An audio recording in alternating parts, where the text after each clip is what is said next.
I want to tell you a shameful story. I've told you it before, but I don't Is it a living life story or is it a shameful story? Is it checking your butthole 32 times because of cancer? No. It's about it's very similar to what you're talking about, okay? Okay. So I went to for several years when I was doing radio in Kansas, I would go to the Kansas Association of Broadcasters Awards. Okay, so like radio DJ awards, station awards. Yeah, basically. So we'd always go out there. It was a good time. And anytime you get into any kind of convention, at least this is what I do. I still do it. It was just like when I was in high school and there was a field trip. Hold on, and we were going to be somewhere for the night. Hold on. Go ahead. You take that cock out of your mouth. Stop gagging. No, I was just clearing my throat. I'm sorry. So, when I came across rude, so I had to add the snare. It was a joke. So when I would go out anytime, like from the time I was like 14 onto the day, anytime I go somewhere that involves a hotel and staying the night, I go, well, fuck it. We're going to get crazy fucked up. Can I spoil it? Because this annoys the fuck out of me. Go ahead. Your fucking roof thing. You go anywhere. No, this isn't the roof thing. Oh, go ahead. Okay, just as a side note, anytime JC's in a fucking hotel, he has to climb onto the roof of the motherfucker and like. We'll attempt to. I at least attempt to. Yeah, but you have to fucking Zach Galifianakis. What the fuck's that movie? Hangover. Hangover. Yeah, you have to hangover yourself and like try to get on the fucking roof. Yeah, that started post hangover though. So this is pre hangover. That thing. Oh, the hangover taught you to climb on roofs. That's where when that happened, I was like, well, I got to go on every roof now. No, well, fuck me. That is not the lesson to be learned. So that was the lesson I learned. So what happens every time I go to a hotel, I always go, it's time to get fucked up. We're at a hotel. Let's get fucked up. Especially if they have a hotel bar. Hotel bars are the best. Well, I don't even fuck with a hotel bar. My goal is usually to get down to the kitchen, steal the wine, get back up with the wine, drink the wine. Oh, literally, like you're sneaky snaking through the fucking kitchen while like I assume there's people in chef's hats and shit doing chefy things. If I'm being honest with you, I've done it about 7 times. Where what I'll do, and it's always not. I've tried it probably 30 times, but I've succeeded 7. So you go down into the kitchen area where like the chefs are and act like you're supposed to be there. You have no. You go there at like 10 at night. Okay, so you are sneaky snaking. You're cat burglaring this place. You go in there when the basically kitchen's closed. You're always going to find bottles of wine. You snag 2-3 bottles of wine, take them up to the room, get fucked up on their wine. It's great. It's always exciting. Very exciting. I mean, I have to, as a responsible like adult that I consider myself, condone like the theft of that. But you have to condone it or not condone it. Yeah, I have to not condone it. Okay. Discondone it. Condone it. Yeah, okay. Yeah, I have to discondone that shit. I'm telling you guys, I condone it, and it's badass. If you can steal a bottle of wine from the kitchen, get up to your hotel room, points, motherfucker. No, all day, I would never have gambled on you being that guy. You know, like having the balls to go like steal something. It's like very exciting to me. But that's the only thing. Like you won't steal a candy bar or a Tic Tac, but you will sneak into hotel liquor cabinets. Because when I go to hotels, I instantly want to be reckless. It's crazy. I don't understand why. It's like this isn't real life anymore. It feels like it's a house full of 10,000 beds. This isn't real. Let's steal and gamble and fire. It doesn't feel real. So anyway, so go to the KABs year after year after year, and I get in that hotel mode. I'm in a hotel. It's fucking crazy time. So we get in the hotel. We go down. Now, it is one of those conventions where everything is happening in the hotel, which makes it way easier to get crazy fucked up because there's parties in some hotel rooms. They have like conference room B and the seashell room booked. But there's no driving or anything. You just walk up and you walk down, you walk up and you walk down. And booze flow. Fucked up. Booze flow with those things, man. Booze flow is crazy. So I would always get crazy fucked up. Now, what would always happen is like me and my buddy Drew would then like get a cab and fucking like we get fucked up by like midnight. Then we go disappear to the bars in like the shitty part of Topeka, Kansas, which is like the dangerous part. Like dive bars or like the club bars? Ghetto ass. No. Like ghetto bar. Like places me and Drew should not have been. Yeah. So like the club style bars. But they're shady as fuck. You can have a shady club. Very urban. Very. Okay, wow. Dude, you went there? Oh, wow. Me and Drew would go to the most urban, hardcore part of town. And we would walk right in, but we'd be wearing suits and shit. We'd be passing out our fucking business cards. We'd be acting like we were the fucking shit, right? Right. We'd be throwing dollars all over the place. Well, y'all are like county over big time DJ guys. We were acting like it, and we were acting like we were bigger than we were. But anyway, it worked, and everybody loved us. And we were like, this is the only time I felt like Rick Rubin. I was like, are we fucking Rick Rubin right now? I don't know what's happening. You think that's how Rick Rubin feels? Like a badass all the time? I don't think you can compare to Rick Rubin's. No, I'm telling you, I felt like I know, I'm just saying, like, try to imagine $1 billion. You have no clue how much space that takes or what it is. Same way. What I'm saying is you have no clue what Rick Rubin is. I felt like I feel like how Rick Rubin feels. Okay, that's how I felt like. So big swinging dick motherfucker is what I felt like. So we're up in there, we're fucking making friends, we're taking shots, we're getting fucked up. Now we'd rock this thing till 2 a.m. Drew would then have friends in Topeka. We go out there till like 4. So most of the time though, my goal was like we'd go we go club, we'd go hotel. But like accidentally showing up at like a house party that you don't know anybody at, right? Because that's something I've done. Drew knew people. No, yeah, but you don't. Like normally in my course of life, when I go to like a house party, I have a clue who a handful of people are. I know my little like safety pocket of people to hang out with. Yeah, I had no safety pocket. No, I've met people in bars and shit, and then like, hey, good times. Let's go to a house party, and I show up and I'm like, how are all you North Dakotans? I'm from Texas. Like I don't know any of you. That's because you're trying to talk to people. If you really, there's a way to like at these, because I've done the after party house party several times with no one I know. Well, I would say several, probably not 6 times, 7 times. Not like enough to be an expert, but every time I go the after party house party, I've probably done 7 or less. Like, yeah, I have no clue who anybody is.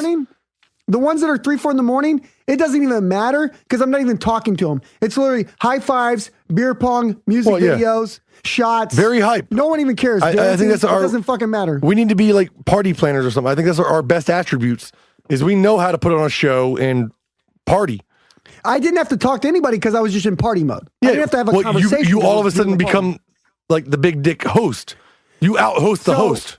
And dude, I'm telling you, you're the life of the party. You have all the stories. You don't know anybody's name, but you can talk and you can like shake beers and you got it. You know all the party games and the party tricks. You come by, do that weird beer thing and tap people's beer and slap them in the nuts and So we did this. I would not slap anyone in the nuts. No, I don't do that either. But like that mentality, that I'm a party guy. We did this about 2-3 years in a row. So let's say year 3, we're doing the same thing. And most of the time what you do is you go, maybe you get 3 hours of sleep, but you wake up and then all you have to do is sit in a conference the next day and you're fine. Well, every night I did that, man, except for breakfast day. When you're at those things, like there's always that one day where everybody has to wake up at like 6 a.m. on like a Thursday, and it's coffee and presentation time. All of these had breakfast days. Oh yeah, see, all of these days suck. Fuck those days. Well, most of the time I was fine though because I was just tired. So you eat the breakfast and then it's vacation. Like every fucking guy in this like area gets to go out and get boozed up. Fuck starting shit at 6 a.m.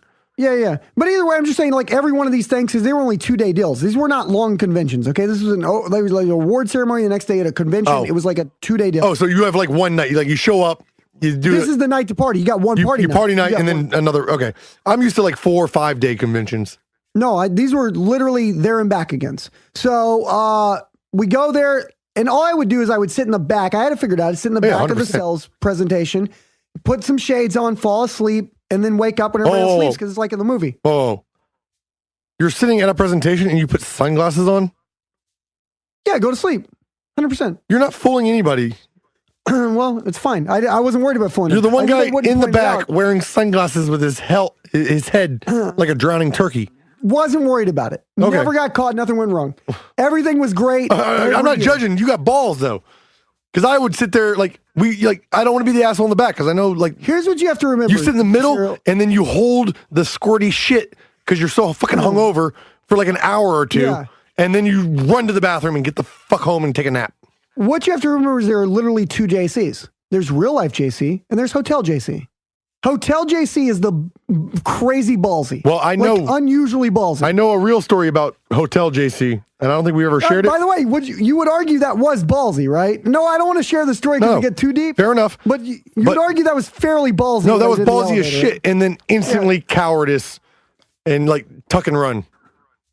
Yeah, but the what I'm saying is the moment for everybody in the audience. Essentially, JC words were coming out of his face, and he made promises.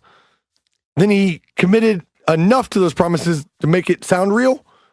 And then as soon as like the situation arose where those promises were going to happen, he's like, no, fuck that. Fuck all that. No. I was just being Hotel JC. I was just being Hotel JC. Like, I didn't realize he was going to cross over I the own this real fucking hotel. Oh shit. Like this is going to, no, fuck no. I'm going to bed. I've been asleep for 3 hours. I'm wearing my pajamas, motherfuckers. So anyway, so there is Hotel JC, and so Hotel JC doesn't give a fuck. I'll put shades on, fuck it. But there was one time I crossed over the line. So one night we rocked it too hard. We did do the breakfast thing, so we had to get up like 6 and do the breakfast.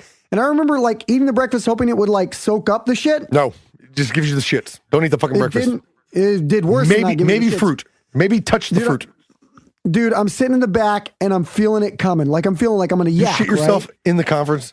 No, I didn't shit myself. I was gonna yak. I had to spoil these, but goddamn, I was like, I couldn't. I was on the edge of my seat. So I'm sitting in the back. I got my shades on. I was gonna go to sleep, but I felt like, oh fuck. I'm gonna throw the fuck. Oh yeah, you are. You're vomit guy. I forget you're a vomit guy. Always vomit guy. So I thought like, okay, find the family bathroom. No big deal. You find the because I'm a pro at fucking throwing up in public. Real fast. Time out. Yeah. Specifically, family bathroom. So you're running past the regular bathrooms looking for the family, or is this dire? Initially, and you're puking. You're shitting in the woman's sink. So my theory was if I find, because I've done it before. So anytime I throw up a lot in hotels, which if you're fucking me and you get drunk a lot in hotels, you always puke in the family bathroom because there's a lock and only one stall. Privacy. We went over the privacy thing. I think. So, but still, in a dire situation, like I'm not shitting you. I have pissed in a female bathroom's sink because it was like I have to now. Yeah. Well, the thing is, I didn't realize how dire it was until a certain point. So initially I went, I'm going to yak. I knew I was going to yak. It was going to happen. So I go, okay, I'm going to step out quietly. I'm going to go find the family restroom. I'm going to puke my fucking shit out. I'll be fine. I'll come back. Nobody will know. But then I realized as I'm trying to find the family bathroom, it starts to become, I can't find it. It starts to become a like, it's going to happen situation. So I go, okay, I got to go to the just regular one. Okay, fuck it. People hear me, who gives a shit? It'll sound like diarrhea, or they're not even know unless they look at my shoes who's going to do that. Because I know you. So my question was though, like, did you start loosening the tie? Did you start unbuttoning buttons? I didn't have time for any of this because it was gonna. It was. Well, I know your go-to. I know your go-to, and I'm not going to spoil it. So I'm running towards the public one. I open the door to the public one, but I've timed my time is up. So I open the door. And literally under the floor where the sink is, the stall is, like the little area, like the lobby. Are we talking big bathroom or like a big bathroom? We're talking maybe 10 stalls. Hotel bathroom, yes. Okay. Yeah. So I open and immediately step in and bleh, and this goes all over. I'm talking the place where people have to walk through the bathroom. So far, no shame in your game. So everywhere. Puke. Turn around and walk away. So that's. You know what? I love you, dude. Because what I decided is I said, nobody's in here. I thought there was going to be a thing where like all of a sudden, like the CEO of your company comes like, no. He was in there shitting or something. The beauty is nobody's in there. So I do what you just walk away. said. I don't know this. In there, hey. And I say, well, I didn't do that. I was just going to go to the bathroom and I just want to let you know, somebody puked all over the fucking floor in there. It's disgusting. I didn't say any of that. I'm going to go piss upstairs. I just hit reverse, realized nobody was around to see me. I said, well, fuck it. I'm fine. I'm clear. No. I go back and I sit in the back. No. And then I come back. You got to cover your ass. You got to go talk to the attendant or the desk person and inform them. That way you have an alibi saying, like, I don't know who did it, but maybe I was the first one to stumble upon it. No need for an alibi if nobody saw you. No, it does. Because there's a security camera and shit like that, but there's none in the bathroom. So they see you walk in. Plug a security camera to see you puke. I don't know. Somebody's watching that shit and maybe it goes on the internet. I don't know. All I'm saying is, it's better strategy to inform the desk attendant, like, hey, I was trying to take a piss and like there's puke everywhere. I got away it's blocking the door. I think it's coming out from under the creaks. It's bursting at the seams. So much vomit. But it wasn't a lot of fucking like it wasn't me. I was just trying to take a pee. Is there another restroom I could use? Yeah. Well, I wasn't worried about that because I said nobody saw me, so I backed out, went back to the thing. Oh, but you cleared it though. Like in one take, you were done though too.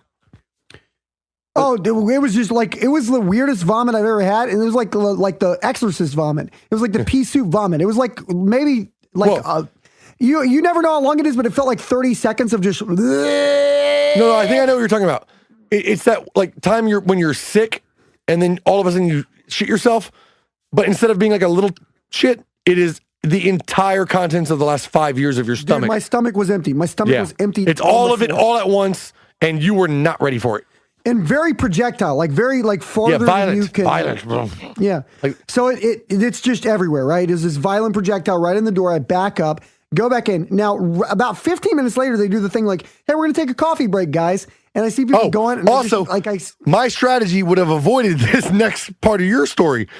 Like, I would have gone like, hey, I don't know, but, I got to go piss. Like, can I wear? And they would have gone and cleaned that shit, and you wouldn't have set yourself up for what your punchline is. Everybody walks in to the bathroom. Then I hear everybody coming out and everybody's talking about it. And I'm just sitting there drinking my coffee and I'm going, they didn't, in a weird way, I felt almost like vomit running down your chest and your tie and your dress shirt. No, like just covered in vomit. You're like, oh, wow, guys, that's a weird story. I felt cool as shit, bro. I felt like I got away with the fucking crime of the century. You missed the one part, though. Cool. You could have gotten out easier. You could have really cemented, not me, if you had just played my part. No one even questioned me, though. My point is like, no. I did it. Cosmically, I was even to the staff or anybody. Like, you would have set up the perfect alibi. You'd have walked in and, blah, hey, guys, there's puke in there. I don't know. Where can I pee? And they would have let you into the back and let you use their private bathroom. Then, if you're really unscrupulous, you could have like taken the safe out with you in your pant leg. Like, you could have really gotten into some shit in a hotel. Well, that was the moment where I realized, like, fuck, man, I'm way too old for this.